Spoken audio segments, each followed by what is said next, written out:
नमस्कार, टीव्ही 9 मराठीमध्ये आपल्या सगळ्यांचं स्वागत. मी निखिला आणि महत्त्वाची बातमी. जमीन व्यवहार रद्द करण्यासाठी पार्थ पवारांच्या कंपनीला 42 कोटी रुपये भरावे लागणार आहेत. यामध्ये 21 कोटींची स्टॅम्प ड्युटी आणि 21 कोटींचा दंड भरावा लागेल. रजिस्ट्री ऑफिसनं त्याची नोटीस पार्थ पवारांच्या कंपनीला पाठवली आहे.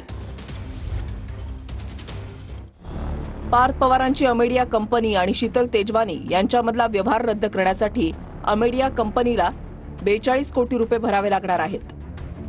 रजिस्ट्री ऑफिसनं पार्थ पवारांच्या कंपनीला तशी नोटीस पाठवली आहे. नोटिशीमध्ये नेमकं काय आहे तेही पहा. स्टॅम्प ड्युटी 5% अधिक स्थानिक संस्था कर 1% अधिक मेट्रो कर 1% याप्रमाणे एकूण 60% मुद्रांक शुल्क. व्यवहारावरील दंडही शासनाला द्यावा लागेल. हा दंड 21 कोटी रुपये असल्याची माहिती आहे. मुद्रांक शुल्क माफीचा दावा करून खरेदी खत नोंदवण्यात आलं होतं. प्रत्यक्षात 500 रुपये मुद्रांक शुल्कही देण्यात आलेलं नाही. त्यामुळे दस्त योग्य मुद्रांकित नाही अशी नोटीस रजिस्ट्री ऑफिसनं पार्थ पवारांच्या कंपनीला दिली आहे. सरकारी अधिकारी त्यांनी निर्णय घेतला. त्यांनी निर्णय घेतला असेल त्याच्याकडे काही मजबूत पुरावे तर काही गोष्टी असतील त्याच्याचा कसा निर्णय. प्राथमिक दृष्ट्या जे सकृत दर्शनी आम्हाला आढळलं त्यावर आम्ही कारवाई केली, गुन्हे दाखल केले. आता चौकशीमध्ये जे काही येईल, महिनाभरात चौकशी पूर्ण होणार आहे. चौकशी अंती जे काही त्यामध्ये दिसेल ते आम्ही आमचं सरकार करेल. देवेंद्रजींनी मुख्यमंत्र्यांनी स्पष्ट सूचना दिल्या आहेत.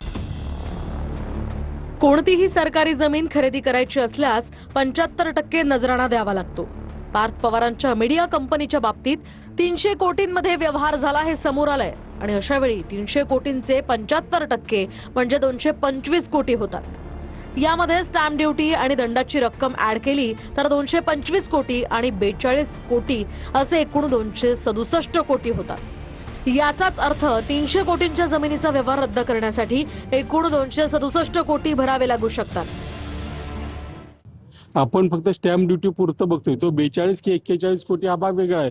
पण नजराना जर भरावा लागला असता तर तो साधारणपणे 250 कोटी भरावा लागला असता. त्याच्यामुळे 250 कोटी प्लस 41 कोटी वगैरे म्हटलं तर ती रक्कम 2-2.25 कोटीच्या घरामध्ये जाते. पुण्यामधल्या कोरेगाव पार्क मधल्या जमीन गैरव्यवहार प्रकरणामध्ये पार्थ पवारांवर गुन्हा का दाखल नाही हे फडणवीसच सांगू शकतात असं शरद पवार म्हणाले. जमीन गैरव्यवहार प्रकरण अतिशय गंभीर असल्याचं फडणवीसांनी सांगितलं होतं. मग फडणवीसांनीच चौकशी करून याचं वास्तव समाजासमोर ठेवलं पाहिजे असं शरद पवार यांनी म्हटलंय. पुण्यातल्या कोरेगाव पार्क मधल्या जमीन गैरव्यवहार प्रकरणात पार्थ पवारांवर गुन्हा का दाखल नाही हे फडणवीसच सांगू शकतात असं शरद पवार म्हणाले. जमीन गैरव्यवहार प्रकरण अतिशय गंभीर असल्याचं फडणवीसांनी सांगितलं होतं. मग फडणवीसांनी चौकशी करून याचं वास्तव समाजासमोर ठेवलं पाहिजे अशी मागणी शरद पवार यांनी केली आहे.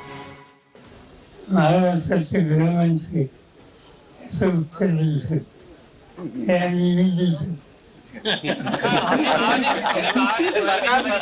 फर्स्ट इन्फॉर्मेशन रिपोर्टमध्ये जे सिग्नेटरीज असतील, जे वेंडर्स असतील, ज्यांनी मान्यता दिल्या असतील त्यांच्यावरच गुन्हा दाखल होतो.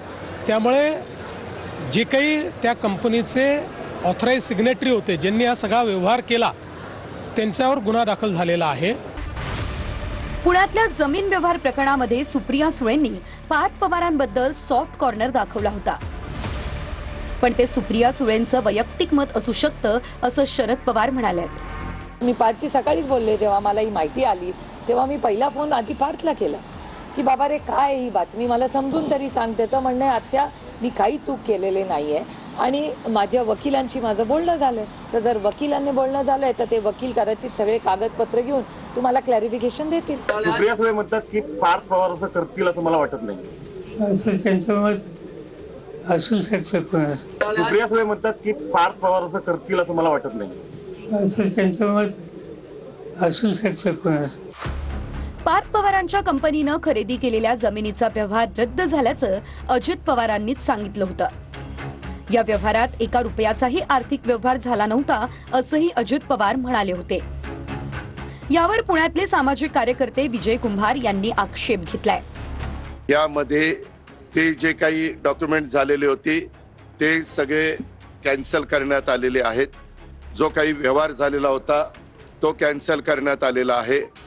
तुमच्या लक्षात येईल की ह्या व्यवहारामध्ये 1 रुपया पण दिला गेला नाही, तरी मोठे मोठे आकडे सांगितले ते सगळे कॅन्सल करण्यात आलेले आहेत.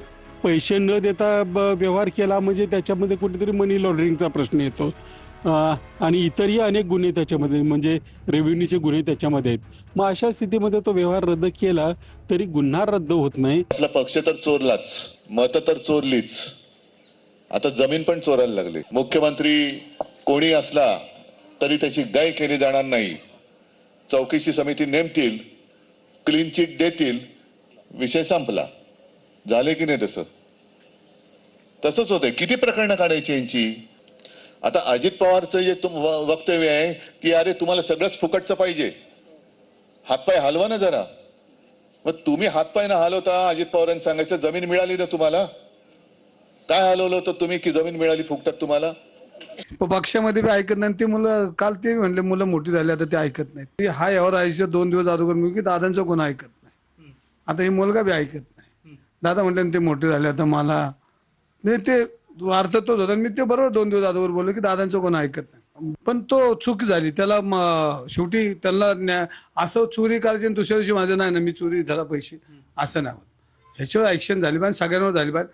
त्याचप्रमाणे जैन बोर्डिंगमध्ये 250 कोटी, 300 कोटी, 500 कोटी, 1000 कोटी शिवाय आता नावच निघत नाही. आणि मग एवढे पैसे आलेत कुठनं, हा एक महत्वाचा भाग आहे. आणि हे सगळे ईडी मार्फत त्याची चौकशी झाली पाहिजे. मग ह्याची झाली पाहिजे, त्याची बी झाली पाहिजे.